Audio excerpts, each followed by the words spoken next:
Assalamualaikum warahmatullahi wabarakatuh. Selamat datang kembali pada mata kuliah Pendidikan Karakter, Etika, dan Profesi.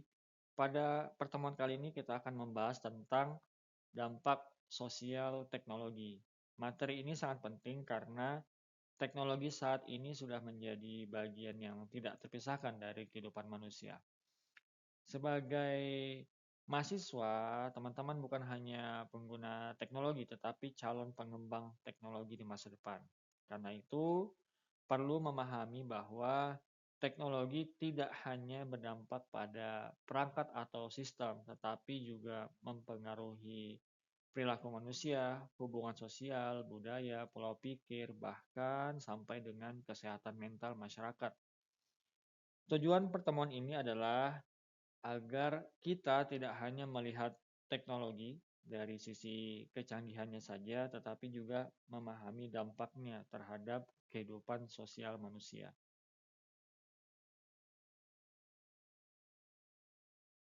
Review singkat dari pertemuan sebelumnya, apa saja teman-teman silahkan dijawab apa saja yang sudah teman-teman pelajari di pertemuan sebelumnya. Silahkan, saya beri waktu untuk menjawab.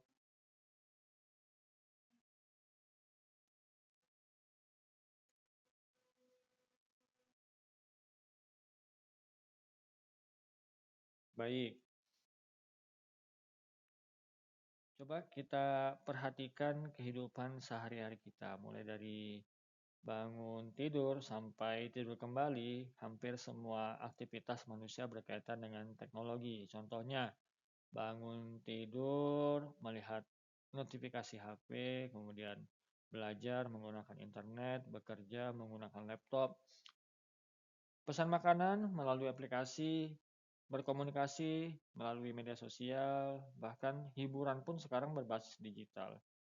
Teknologi memberikan kemudahan luar biasa dalam kehidupan modern, tetapi pertanyaannya, apakah semakin canggih teknologi membuat kehidupan manusia selalu menjadi lebih baik? Inilah yang akan kita diskusikan hari ini. Saya ingin teman-teman mencoba memikirkan beberapa pertanyaan sederhana. Apakah kalian bisa hidup tanpa internet selama 1 minggu? Kemudian, teknologi apa yang paling sering kalian gunakan setiap hari? Dan menurut kalian, apakah teknologi selalu membawa dampak positif? Silahkan dijawab.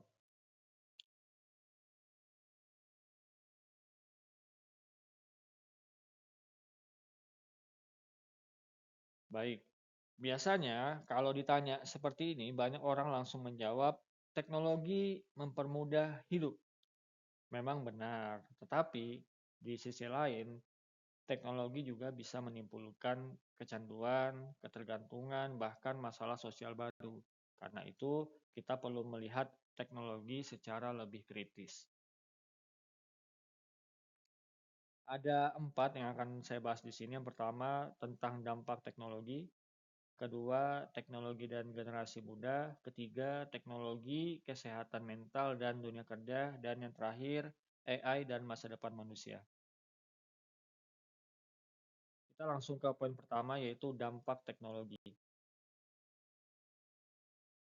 Kita tidak bisa menyangkal bahwa teknologi membawa banyak manfaat besar bagi manusia. Contohnya, akses informasi menjadi sangat cepat, komunikasi jarak jauh menjadi mudah, pekerjaan menjadi lebih efisien, muncul peluang bisnis digital yang baru, dan pendidikan online semakin berkembang.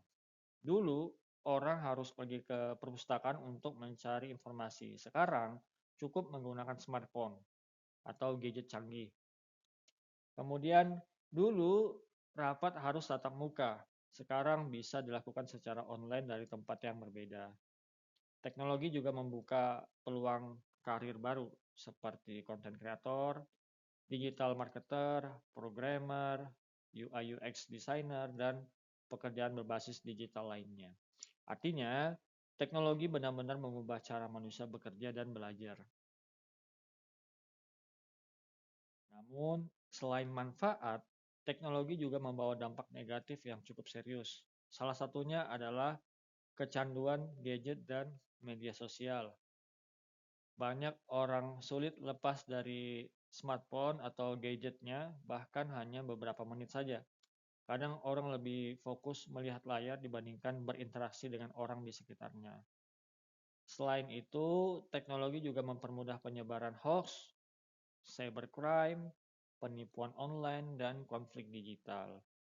Kemudahan teknologi jika tidak disertai kontrol diri bisa berubah menjadi masalah sosial.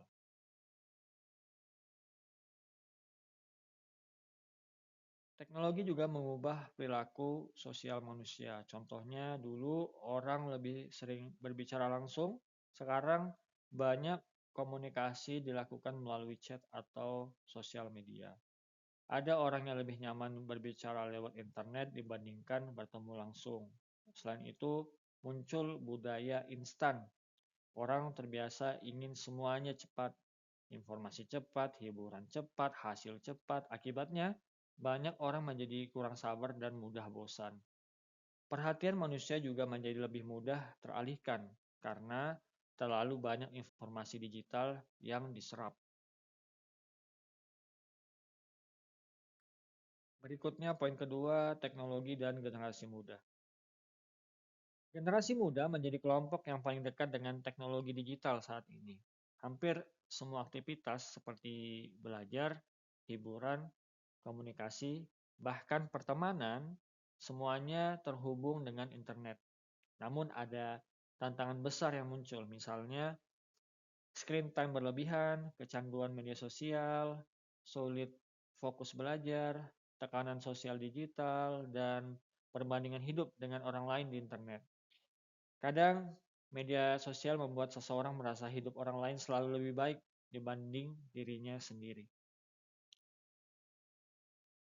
Salah satu fenomena yang berkembang saat ini adalah FOMO atau Fear of Missing Out. FOMO adalah rasa takut tertinggal informasi atau tren sosial. Akibatnya, seseorang merasa harus selalu online, terus membuka media sosial, mengikuti semua tren, atau takut dianggap tidak update. Fenomena ini membuat banyak orang sulit beristirahat dari dunia digital. Padahal, terlalu banyak terpapar media sosial juga bisa mempengaruhi kesehatan mental. Poin ketiga, teknologi, kesehatan mental, dan dunia kerja. Teknologi ternyata juga berkaitan dengan kesehatan mental. Contohnya ada stres digital, kecemasan sosial, gangguan tidur, sampai dengan tekanan psikologis akibat media sosial. Ada orang yang merasa cemas jika postingannya sedikit mendapat like. Ada juga yang merasa minder setelah melihat kehidupan orang lain di media sosial. Padahal, apa yang terlihat di internet seringkali hanya bagian terbaik dari kehidupan seseorang. Karena itu penting untuk menggunakan teknologi secara sehat dan seimbang. Dalam dunia kerja, teknologi membawa perubahan yang sangat besar.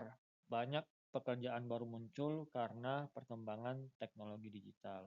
Contohnya, data analis, AI engineer, digital content creator, cloud engineer, dan pekerjaan berbasis remote working. Namun, di sisi lain, beberapa pekerjaan manual mulai tergantikan oleh otomatisasi. Misalnya, kasir otomatis, chatbot, customer service, sistem AI, dan robot industri. Karena itu, manusia perlu terus belajar dan beradaptasi dengan perkembangan teknologi. Poin keempat, AI dan masa depan manusia. Perkembangan AI menjadi salah satu isu terbesar saat ini. AI dapat membantu manusia dalam menganalisis data, otomatisasi pekerjaan, efisiensi kerja, bahkan dapat membantu proses belajar. Tetapi muncul juga kekhawatiran, apakah AI akan menggantikan manusia? Apakah manusia menjadi terlalu bergantung pada teknologi? Kemudian, bagaimana etika penggunaan AI tersebut?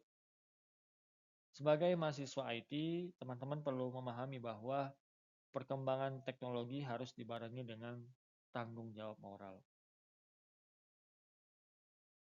Tidak semua orang memiliki akses teknologi yang sama. Ada daerah yang internetnya cepat, ada yang masih kesulitan sinyal. Ada orang yang memiliki laptop dan perangkat modern, ada juga yang tidak. Inilah yang disebut dengan digital divide atau kesenjangan digital. Akibatnya, tidak semua orang memiliki kesempatan yang sama dalam pendidikan dan teknologi. Karena itu, perkembangan teknologi juga harus memperhatikan aspek keadilan sosial. Masalah privasi menjadi tantangan besar di era digital. Saat menggunakan internet, seringkali data pengguna dikumpulkan oleh aplikasi atau platform digital. Contohnya lokasi, aktivitas pencarian, kebiasaan belanja, bahkan perilaku pengguna. Jika data tersebut bocor atau disalahgunakan, maka bisa menimbulkan masalah serius. Karena itu, kesadaran terhadap keamanan dan privasi digital sangat penting. Teknologi sebenarnya bersifat netral. Yang menentukan baik atau buruk adalah cara manusia menggunakannya. Karena itu, penggunaan teknologi harus disertai tanggung jawab, empati, kesadaran sosial, dan etika digital. Teknologi yang canggih tanpa etika bisa menimbulkan kerusakan sosial. Sekarang, mari kita lihat sebuah studi kasus. Ada seorang pelajar yang lebih aktif di media sosial dibandingkan berinteraksi dengan keluarga dan lingkungan sekitarnya. Akibatnya, prestasi menurun, sulit fokus, hubungan sosial terganggu, dan kasus seperti ini sebenarnya cukup sering terjadi saat ini. Teknologi yang awalnya membantu justru mulai mengganggu kehidupan sosial seseorang. Pada bagian ini saya ingin kalian mendiskusikan dampak teknologi secara lebih kritis. Saya tidak ingin jawaban sederhana seperti teknologi itu baik atau teknologi itu buruk. Tetapi yang saya inginkan adalah teman-teman mencoba menganalisis dampak sosial, perubahan perilaku, tantangan generasi muda, dan solusi penggunaan teknologi secara sehat. Coba pikirkan bagaimana cara manusia tetap memanfaatkan teknologi tanpa kehilangan keseimbangan hidup.